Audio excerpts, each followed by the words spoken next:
Hello and welcome to another edition of The One Team We Agree On. I'm Jillian. And I'm Kyle, and we are live from LA. With special guest, Todd Lewis of The Free Kick. Three-time guest. Well, actually, now it's 4. Yeah, I think Todd has the most appearances now. Let's go. So, real excited here. We've had some great conversations, folks. If you haven't, check out Todd. We just had a great interview. Todd, if you want to touch on that real quick, who we just interviewed. Yeah, we had Thomas Granmark on, the throwing coach that's most notably with Liverpool, spent 5 seasons there, spent a year with the Union, 3 separate occasions in 2022. So we talked all things throw-ins, his time at the club, and just a really, really great conversation that you guys definitely don't want to miss. Yeah, so that will be out soon. So one of the things really want to touch on today is we've talked a lot about the era of this Philadelphia Union squad from probably 2019 to 2023. So I want to sit down today, kind of do a little experiment and talk about everybody's top 10 Union players during this quote-unquote era of the Philadelphia Union. But before we get started, just a quick question, and Todd, I want to start with you. How has this era of the Philadelphia Union, made you really appreciate the run they're on, given the history of the club, appreciate the past more, and finally, be wary of the future? Yeah, I mean, I guess you're always wary of the future just because of what the past looked like for so many years, with just bleak season after bleak season. And then, the last 5 years, you get the most points in MLS. And I know I'm repeating myself like Jim Curtin does, but I guess there is something to it, right?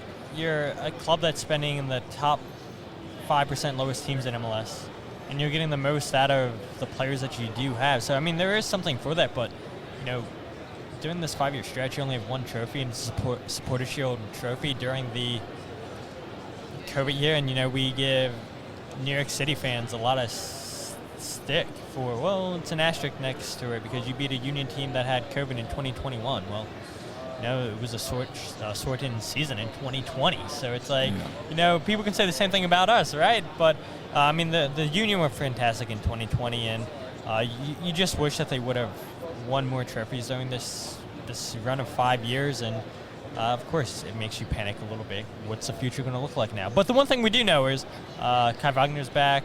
The core group of players are still at this club, and that's massive. Yeah, no, I agree. I think, for me, really started following the club in 2019, and for you too, Jillian, I just really appreciate of that when we look at all these stats, all the data, all these high watermarks that the Union are hitting.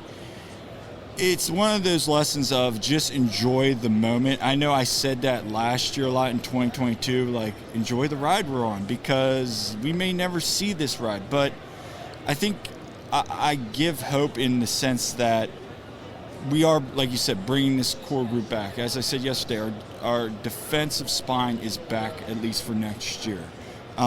That gives me hope for the future. But also appreciative of where the Union have come from in such a short amount of time when you look at some of the other clubs. Now, you can say something like LAFC has been around shorter and look what they've done. But, yeah, I think for where the Union have come from, it's very good. Listen, I am a long-suffering Philadelphia sports fan, 5 for 5, okay? I have been through the highs and the lows and suffered through about a decade of very bad Phillies, okay? I saw them have that run from like about 2007 till about 2011 or so, where they were phenomenal. And then not so much.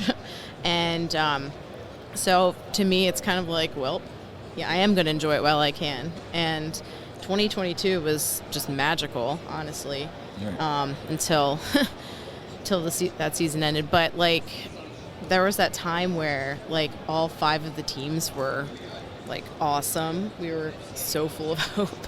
And to an extent, in 2023, we experienced some of that, too. where the Eagles were on their run, the Phillies were going, they were in the playoffs, and the Union were, doing well. They could have been a little bit better, but still there was a lot of hope there. We were going to the playoffs and all that, okay? So we've experienced a lot of that, and yeah, I'm just enjoying it while we can, and I hope it continues, and, we do still have a lot of our pieces there. So there's no reason why we can't, but we still need to keep improving those weaknesses. Correct. So let's get into this top 10 list. All of us don't know each other's top 10, so this is going to be a fun exercise. Todd, let's start off with you. What is your top 10 list? Ooh. So we're just going from 10 to 1, or what are we doing? Yeah, let's go 10 to 1. Let's start off with number 10, finish at your top. I think I'm going to go with 10, Brendan Aronson. I think, honestly, might be a little bit of a hot take. And it's something that I wrestled with, but you look at the amount of appearances that Brendan's had, and let's not forget, Brendan Aronson's first season was in 2019 with the Union. And during that 2019 season, who did the Union sign? They signed Marco Fabian, and they gave him a DP deal. There's a player that was not a star, but he's a well-known player with the Mexican national team who was at Frankfurt prior to being with the Union. And Brendan Aronson takes advantage of a Marco Fabian red card and takes his spot. And he's a kid that has never played professional soccer in the first team level prior to 2019. And he takes that spot away from Marco Fabian. So I would say Brendan Aronson, and just like, and you can argue the Union really still haven't found a replacement for Brendan Aronson, the pressing that he did, the dribbling ability that he had, the passing ability that he had. And maybe this team still lacks somebody like Brendan that was confident taking players on 1v1. The next player at number 9 is a player that I thought the Union had who could replace Brendan Aronson if he wanted to play the 8, but he wanted to play the 10 position, and that's Jamiro Montero. I mean, the dribbling ability of Jamiro, the passing ability, didn't have the strongest outside of the box shooting ability, but his 1v1 ability was phenomenal with the Union. How can you not mention a player like Jamiro Montero? Played 75 games with the club, 9 goals, 21 assists. A really, really solid player there. The first couple years of this quote-unquote era that the Union were in. And it made sense for the Union to move on from Jamiro because, again, Jamiro wanted to play the 10. Daniel Gazdag is the 10 the Union wanted to bring in. And the Union got a great amount of game for Jamiro from San Jose. And then, there's all the rumors that, Jamiro wants to leave because his family can't come into the country and everything. And I hear all that. Then you hear reports, there was a dust-up in the locker room. But, if we just focus on what Jamiro did on the field, fantastic player. Number 8, I would say Jacob Glesnes. Jacob's been phenomenal with Union. We all know his free kick ability, but his leadership, he's a rock back there defensively for this team. And there's not been many better center backs in MLS. I mean, he's a former Defender of the Year in MLS, been in, a Team of the Season list too. I mean, a fantastic center back. I would put Jack Elliott as number 7. You could flip-flop them, put Jacob ahead of Jack, but I just think it's incredible. A 4th-round draft pick out of West Virginia University. Those guys don't pan out, especially in today's day and age, and here's Jack Elliott still producing in MLS, and him and Jacob Glesnes are one of the 2 best pairings we've seen in MLS in the center back position here the last 5 years. So I put Jack Elliott there. 6, Alejandro Bedoya. His leadership, what he does, offensively with getting assists, the runs that he makes on set pieces. He's been a phenomenal player for the Union. Yeah, I mean, only 22 goals, but 22 goals, I would argue, from a midfielder isn't terrible, especially the formation that the Union play. And Ale was on some terrible Union teams when he first got at the club, so it's like, he could have benefited a lot more in the goal-scoring department, I feel like, if he were surrounded by better players early on in his Union career. But Alejandro at 6. Number 5, Daniel Gazdag, fantastic player. I mean, this season he's going to break the all-time goal scorer list. He's 10 off of Sebastian Letou. give him a couple more penalties, and yeah, he'll get there in no time. There's not much to say about Daniel Gaz. Like a phenomenal number 10, a phenomenal signing for the Union. On number 4, I would argue Jillian Carranza is up there on that list. He's scored 14 goals, I think it is. First 2 seasons in each season with the Union. A phenomenal player. I mean, look at my goal-scoring list. I mean, he's fantastic. He is the Union's best goal scorer on this team. It doesn't matter where he's at on the field. You always feel like he's going to be a threat to put the ball in the back of the net, and we've seen that the last 2 seasons with Jillian. Number 3, Jose Martinez. Outstanding. I would argue the best defensive midfielder in MLS. You add the goals that he scored last year. Yep. 3 goals. I mean, who had Jose Martinez scoring goals? So, yeah, Jose Martinez 3, Andre Blake number 2. I mean, where would this team be without Andre? Phenomenal goalkeeper. He's up there with the best, if not the best in MLS. And then number 1, Kai Wagner. He's been the guy for me. I mean, whether it be on set pieces, whether it be, creating chances. Look at what he did last year for this team where everybody had a down year. Kai Wagner gets a well-deserved contract extension because of his play on the field. And just seeing the steps that Kai's taken the last 2 years defensively with this team, it's been a joy watching Kai and this team, and Union fans get to enjoy him for a few more years now here. Yeah. Yeah, no, that is a great list, and honestly, I think you're going to see some similarities for me. But so number 10, I have Mark McKenzie. Just what he has gone and done after being with the Union, I think has been huge. Number 9, I have Jack Elliott, and his defense, of course, is a big reason why we do as well as we do. And also, he would have been the MLS Cup MVP had yes, those things not happened. Things had not happened. I mean, what a game he had. But he is just been phenomenal. And I also have to mention, Jack Elliott, the person, is also awesome. Yeah. So shout out to everything he does. Number 8, I have Brendan Aronson. Okay. Again, pretty much what has been said, but obviously I'm hoping things go better for him over in Europe, but he definitely he's probably been one of the most successful ones we've had for sure. Number 7, Alejandro Bedoya. I mean, what can you say about Ale? And his leadership amongst everything else, of course, has been top notch. I do hope they bring him back, especially for that reason. But yeah, he's been very reliable in the midfield, and even, at 36 years old, he's still got some good stuff. And as someone who is around his age, I can't even imagine doing what he does. But yeah, future Ring of Honor, absolutely. Number 6, our very own penalty merchant, Daniel Gazdag. I mean, like I've said before, well, you still have to make the penalty.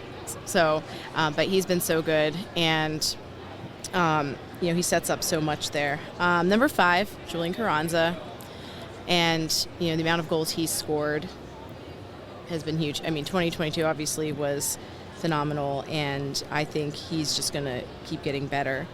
Number 4. Now, the top 4 were hard for me to do or so. Well, actually, really the top 5, putting those guys in there. But number 4, one of my personal favorite players, Jose Martinez. Okay, he is crucial. And you see what happens when he's not in a game. He is – I definitely felt there was a huge Jose Martinez-sized hole in the game when he was out on suspension that New England game. But, him scoring goals too. It's like, oh, he actually will make those now. So that's an added threat there on offense. Number 3, of course, Defensive Player of the Year here with Jacob Blessness. I mean, just my mind goes back to like at the DC away game when Andre made the crazy save, and then Jacob's right there, making, clearing the ball there and everything. And that tandem of Andre and Jacob is, fantastic. But yeah, number 2, Kai Wagner. I mean, all his assists, his, his corners, like his set piece, he's been huge, and I'm so glad that we are going to have him, back with us, because he has been key piece the last several years. And number 1, Andre Blake. like you said, Todd, where would we be without Andre? And we know how we are without Andre in there. Mm-hmm. So I don't like to see when we're without Andre there. But especially, here's a guy who, gets drafted by us and just becomes goalkeeper of the year 3 times and has just had this incredible time with us in Philly. And so for me, it was a no-brainer. Andre is my number 1. Yeah. I think you're going to see some similarities both. I actually have an interesting one for my number 10. Number 10 for me is Kasper Schwilko. All right. He was like an honorable mention for me. He was right there. It was between him and Montero. When you look at overall what he did during that streak, especially in our first Champions League appearance, had a phenomenal tournament. From 2019 up to 2021, he was our goal scorer. Now you can say, yes, Kasper had games where he would totally check out. But at some point, you have to give him credit. He was there and did some very good things. So overall, really excited about that. And then number 9, Jack Elliott. He's not on my list. You could argue maybe where Jacob is and has played and had some bigger games and overall is a better talent. I feel that Jack has done more with less and has grown. And at times is our most consistent, defender. This year maybe not so much, but in years past I would say he was a little bit more consistent at times than Jacob. And then for me, probably, one of our biggest homegrowns to go over at season number 8 would be Brendan Aronson. We just started following the Union when he was kind of hitting his stride in 19. Todd, you hit it on the head. His pressing, his just energy, be able to disrupt. And I agree, we have not been able to find that replacement. And he fits so well in that system and was able to do it. Number 7 for me, Julian Carranza, goes without saying. Number 6 for me is Alejandro Bedoya, our captain. Number 5, we have Jacob Glesnes, defensive MLS Defensive Player of the Year. Number 4, number 2 all-time goal scorer, Daniel Gazdag for me. And then number 3, Jose Martinez, arguably the best central defensive midfielder in MLS, and the game changed when he came on the scene for the Union. I think that's when our defense took that next step. Number 2, Kai Wagner.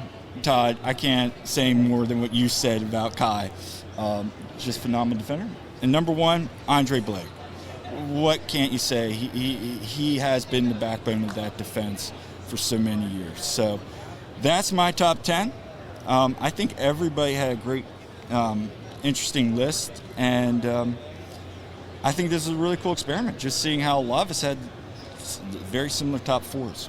Yes. So. And we did not share ours at all, so no. That's cool that our top was the same. Yes, it was. So, all right, well, that's all the time we have for this quick episode of the One Team We Agree On. Todd, where can people find you? Super simple, Twitter, Instagram, Facebook, The Free Kick. Check out the YouTube account, youtube.com/freekickpod, and The Free Kick's where you find the podcast. And you can find us at The One Team We Agree On Facebook, Instagram, and YouTube. And on Twitter, we are at TOTWAG. And that's all the time we have for The One Team We Agree On. I'm Kyle. I'm Jillian. And we'll see you live from LA.